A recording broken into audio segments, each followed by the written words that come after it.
This function models the cost per item for a company to produce X items after the first item is made. What is the inverse of this function? What in the world? Now, we've dealt with another problem like this, and if you're going in order, you've already either done it or you've seen the video or both. But basically, we need to switch X and Y. Now, you don't see a Y, but technically that is Y. That's your function. And then solve for Y. So let's do it. That is Y. Let's rewrite it using Y. 2.50x plus 1.00. These decimals are driving me crazy. People don't round off. I mean, they don't truncate their decimals like they should. It's not rounding, it's truncating. And clearly the answers aren't like that either. They didn't truncate here. Truncate is a word, by the way. It means you're chopping it off. We could truncate that and just make it 1, but we're not going to.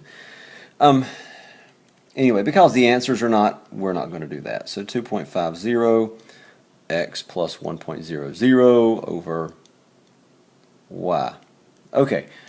Oh, I messed up by accident. Not a huge mistake, but let's look at it. Here's where I messed up. If we're going to switch x and y, then we're going to have to switch. Oops, there's an x here. We're going to have to switch that one. There we go. That's better. Much better. Okay, we are going to have to solve this thing for y. So now we're at this step where we have to solve for y, and it becomes a mess. And here's why it's a mess. We have more than one y. And in a situation like that, there's all kinds of things we could try to think of to do. And there's more than one way to approach this problem, but I personally am a cross multiplication kind of guy. Now, in the process of looking at this and thinking, I got to get y by itself, we're tempted to go ahead and do it, but we can't. Not yet. Let's change things up a little bit. Let's cross multiply. X times y is xy equals 1 times that. Well, that 1 means nothing.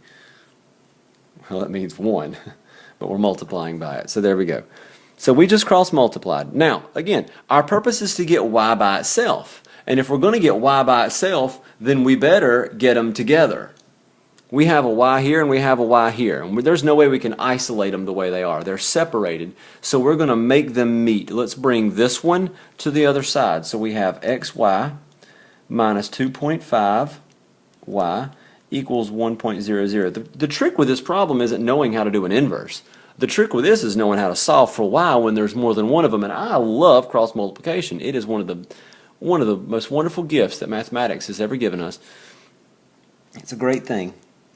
Open up your gift on Christmas morning. There it is, cross multiplication, a whole worksheet full of them. You can spend the rest of the day doing them. Remind me some Christmas, I'll give you that. All right, we got to get y by itself, but we still have 2 of them. Oh wait, there's an easy way to solve this. There's an easy way to do this.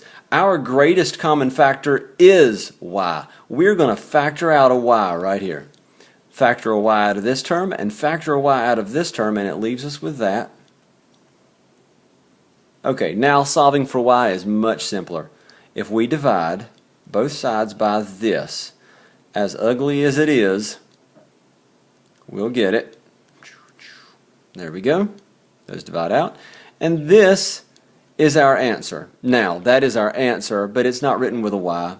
Anytime we do an inverse, it's really the inverse of the function. It's to the -1 power. That's our notation for inverse.